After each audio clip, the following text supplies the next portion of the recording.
Il ne s'agit que de 7 secondes. Il ne s'est toujours agi que de 7 secondes. C'est à partir de 7 secondes que mes yeux sont devenus la grande histoire, où mes yeux sont la seconde, où commence l'histoire de ma voix qui ânonne. 7 secondes pulvérisent toute vie en 1 seconde. 7 secondes fait gicler un cri dans le ciel qui chute immédiatement et se perd au sol. 7 secondes colle bout à bout un cri infect de terreur et 2 mains agrippées à une rambarde. 2 mains qui sont 2 papillons. Un pied puis une jambe apparaissent. 7 secondes colle bout à bout un cri, 2 papillons et un enfant de salaud, qui finissent par ne faire plus qu'un cri d'enfant de salaud à 2 papillons sur une jambe. 2 papillons sur une jambe plongés dans un état de stupeur docile, qui chutent immédiatement dans un hôpital lointain, où des hommes et des femmes mâchent machinalement l'air devant un écran de télévision. Et à ce cri d'hôpital lointain s'ajoute une insupportable peur, une grande soif, des entrailles, des dents et des ongles, une plainte, des idées vagues, un air sale. Et cet écran de télévision funeste, lugubre, effrayant, est relié aux extraterrestres. Tout se confirme, tout est clair. Et en déformant cette insupportable peur, en la traînant sur la route, j'en fais un paysage. Et en tordant ce paysage de fou sur une jambe qui mâche machinalement des papillons de salauds lugubres, j'ai réussi à le plier, le rapetisser, et j'en obtiens ainsi un enfant sans dents et sans ongles que je coince dans un hoquet de papillons qui entre, sort, pousse l'air pour tout faire sauter, les hommes et les femmes qui mâchent des hôpitaux, leur grande soif d'idées vagues, et à cet insupportable hoquet de papillons qui entre, sort, dans une crispation inévitable s'ajoute le cas très inquiétant de ton cri arrondi, aggloméré d'herbes trempées, de salive et de bave, de chevelures, de langue, de pisse, de poings, de pierres et de joues, de grandes têtes moites, de cuisses et de paroles chaudes, de prairies enragées, de chemins, de trous et d'éblouissements, et ton cri arrondi, hermétiquement clos dans le jour mauvais qui se contorsionne sur un pied, traîne sans souffle, glisse et gigote au sol, envahit l'hôpital d'une mer de pisse et de salive. C'est ainsi que les hommes enragés dévorent les chevelures des femmes agitées de cauchemars qui balancent leurs grandes têtes de pierre dans les écrans de télévision. Il pleut des mâchoires. Sous un arbre s'échoue un enfant extraterrestre à un pied qui chute. Il se redresse, se contorsionne sous le ciel chaud, puis coince sa langue dans les trous des chemins, et en se pliant, en s'écrasant, en se tassant, en s'enfonçant, en se roulant, il se coince tout à fait bien dans un trou. Il reste là, enroulé de terre, à se nourrir d'oiseaux, de pisses et de paroles profondes. Son crâne s'ouvre et se déplie dans ta respiration. Sa langue sort, se défroisse. Ses 2 bras fouillent les cailloux. Ses jambes barbouillées de cadavres d'oiseaux fument au fond du trou. Son visage, son cou, sa poitrine, son ventre se fondent en une seule et immense langue obstinée qui roule dans les flaques, se perche sur les arbres, s'envole dans un ciel noir et cru, et l'enfant devient une langue qui sue le soleil et la fureur, une langue qui écorche le monde raide, une langue qui mange des bêtes crues avec du noir plein les dents, une langue scélérate saisie d'éblouissement, qui gondole, clapote et bouillonne dans l'humidité de tes entrailles, une langue pointue, une langue couteau qui rôde à en mourir sous la peau des hommes mauvais, une langue révulsée, une langue rat, qui racle, déplace, déchire, une langue noire et bruissante du fond du monde, une langue souterraine, une civilisation de boue et de nuit, une langue qui vit où se situe le gouffre.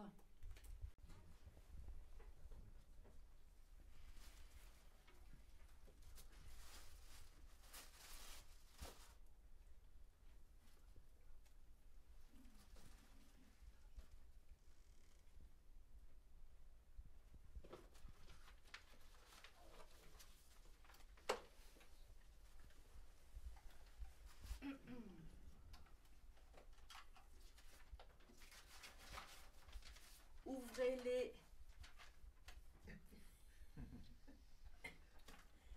J'ai que 2 mains, ça va être difficile. Tu veux que je t'aide quelque chose? Non, non.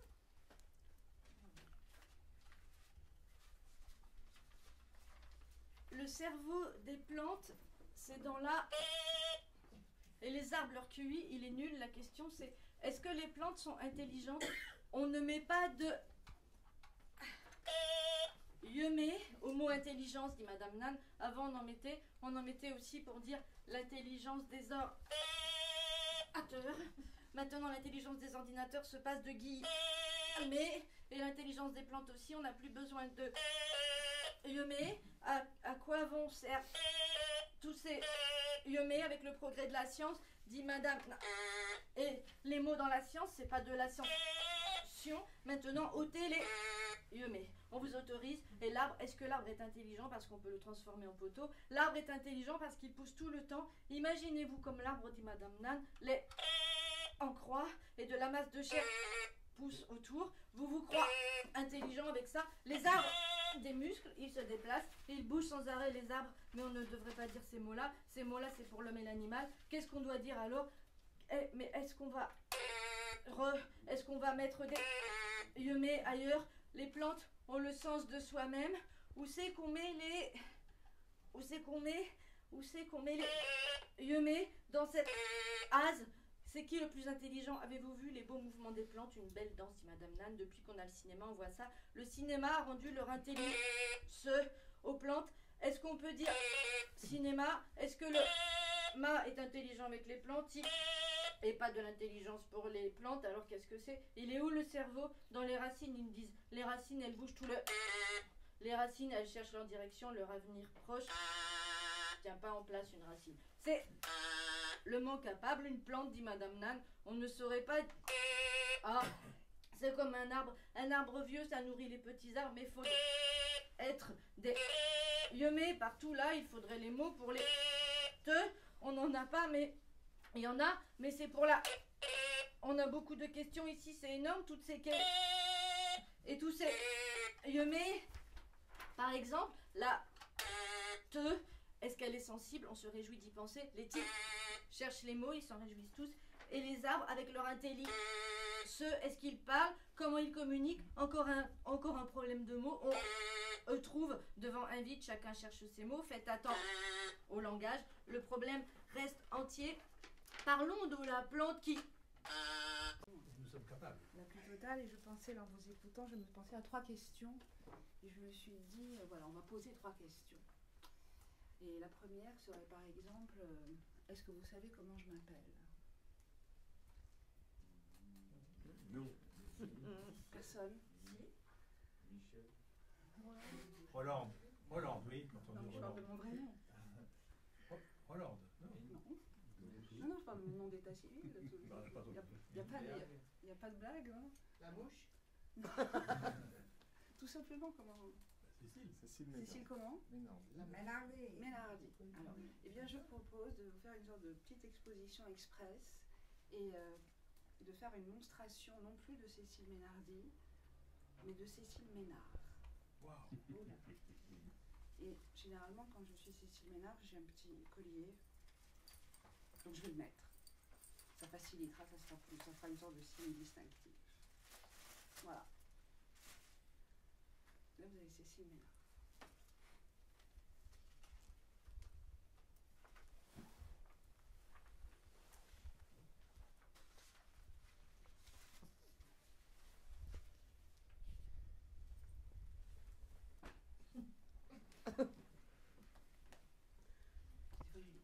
J'ai les commandes qui tombent un peu. Voilà. On va enlever. Alors, Cécile Ménard, qu'est-ce qu'elle fait? Elle ne fait pas de poésie. Cécile Ménard, elle fait des poèmes. Cécile Ménard, elle fait des ménardises. Et passer cette brève exposition express, je vous propose donc de vous faire une petite ménardise de mon cru. Donc, deuxième question, qu'est-ce que c'est qu'une mignardise? C'est un terme un peu obsolète. Donc, est-ce que vous avez en tête qu'est-ce que c'est qu'une mignardise? C'est un petit gâteau, voilà. Donc, et les ménardises, pour vous donner une sorte de petite définition, que vous ne soyez pas trop surpris, on va dire que les ménardises seraient à la pâtisserie. Non, pardon, les ménardises seraient à l'art contemporain, ce que les mignardises sont à la pâtisserie. Voilà. Donc, une petite ménardise. Et la ménardise, j'entendais tout à l'heure Alain Snyder parler de ce magnifique dictionnaire du français au français. Donc, je vais faire une petite traduction. Et comme Cécile Ménardi aime beaucoup la poésie, je vais faire une sorte de petit clin d'œil à Cécile Ménardi en vous lisant un poème de Baudelaire. Et un poème de Baudelaire qui serait traduit du français à l'anglais. Au français. À l'anglais. Au français. Ou bien du français au français à l'anglais. Ou bien du français à l'anglais au français. Voilà. Alors, traduction, peut-être plus une traduction. Ou bien je pensais au mot ductile que j'aime bien. C'est quelque chose de traductile. Voilà. Et ce poème, c'est ma troisième question. c'est le poème de la vie antérieure. Et je ne ferai pas cette traduction avant que l'un de vous m'ait ramené en mémoire le premier vers, parce que je crois que j'ai oublié. Ça serait difficile. La vie antérieure. Les poètes dans la salle. On n'est pas de poète ici. Messieurs. Pas de poète. Où elle est? Pardon? Notre vie intérieure. La vie antérieure. Ça commence par notre vie intérieure. On veut notre femme et notre au champ. Personne n'a... Alors, j'ai longtemps habité sous de vastes portiques. Alors, je vais faire un petit morceau par petit morceau. J'ai longtemps... J.I. Longtons. J'ai longtemps habité sous J.I. Longtons by Sus. J'ai longtemps habité sous de vastes portiques. J.I. Longtons abide sous de vastes portiques. Coulis solis beirin tainiated mil fuchs, et queer grand piliers joyce et majestieux, rendate peris lissois at grottes basaltiques. J'ai longtemps habité sous de vastes portiques que les soleils marins teignaient de mille feux, et que leurs grands piliers vastes et majestueux rendaient pareil le soir aux grottes basaltiques. C'est là que j'ai vécu, dans les volutes des calmes, si est là que j'ai vécus dans les volutes calmes, au milieu de l'azur, des vagues des splendeurs, au milieu d'îles azer, des vagues, des splendeurs. À Rodin, est-ce qu'on est à Balzac, à Rodin? Est-ce qu'on est de Balzac à Rodin?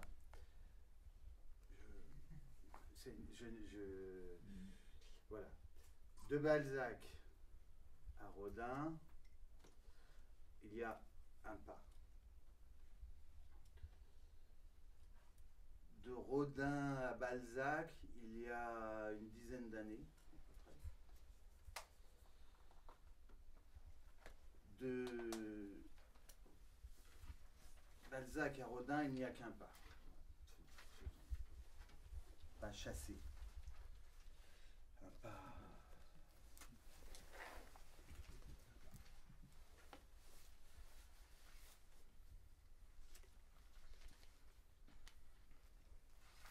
Je vais essayer de vous lire un livre que je ne peux pas lire.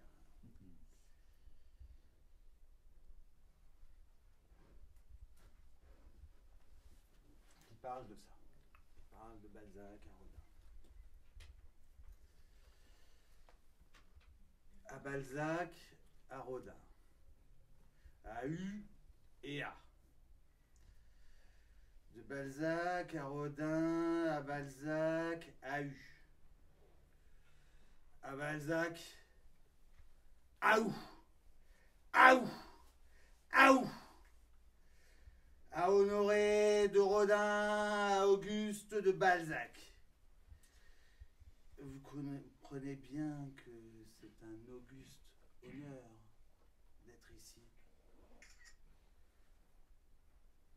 Nos secrets sont poétiques.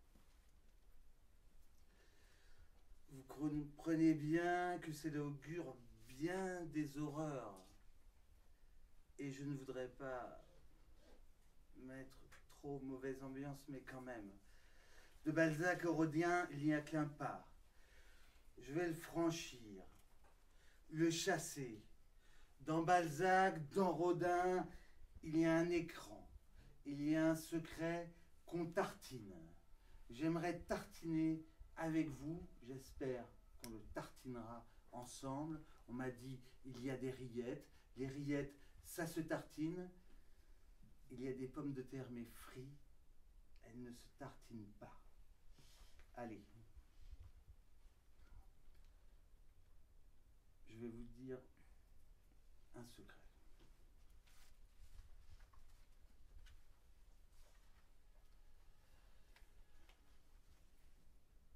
Premier secret de la revue Inter. C'est une revue secrète.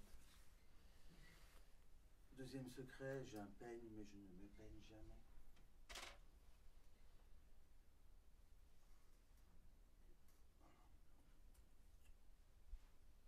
ne voudrais pas faire de la liturgie, ni passer pour un clerc ou pour un... Mais quand même. Voici un secret orthodoxe.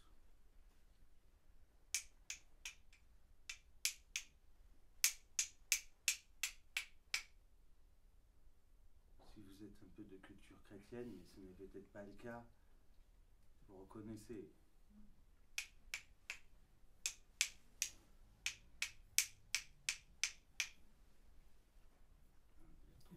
1, 2, 3, 1, 2, 3, 4, 5, 6, 7. Père, Fils, Saint-Esprit, Père, Fils, Saint-Esprit, création qui se passe par un secret orthodoxe. Le président a le cancer. Maintenant, je vais vous faire un secret hétérodoxe.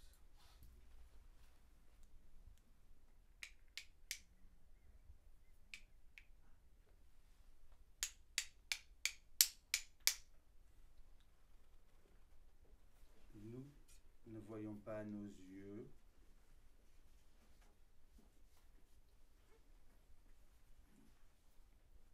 Tous les présidents ont le cancer. Alors, un secret ambidoxe.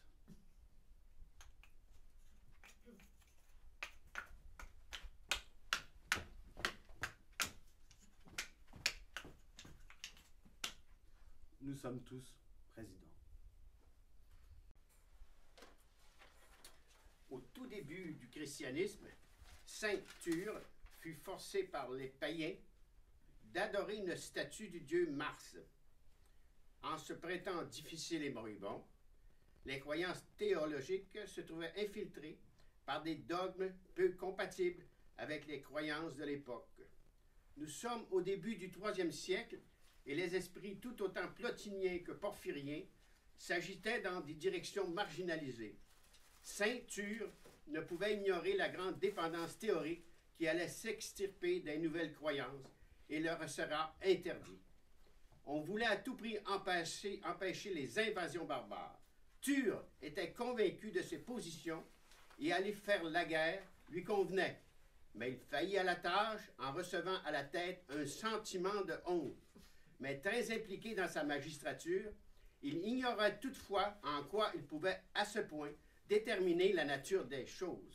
On rappelle que Ture signifiait traité unificateur, rédigé ensemble.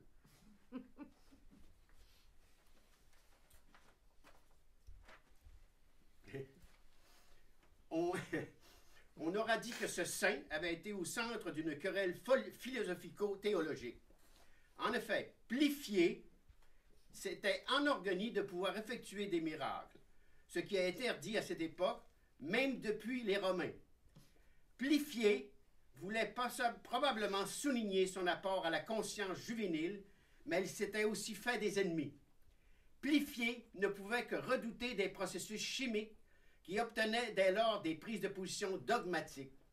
L'époque était au dérangement, à l'inquiétude aussi. Ne venait-on pas de découvrir les lois du mécanisme?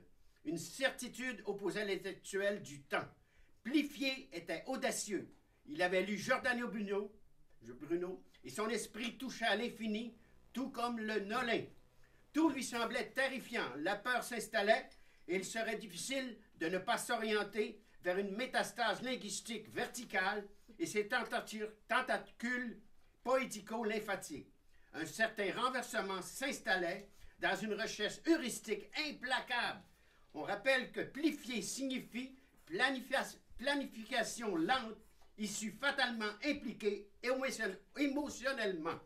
C'est simplifié que vous avez reconnu. C'est un début lancé avec ceinture et... Les syntaxes. Pour les finances.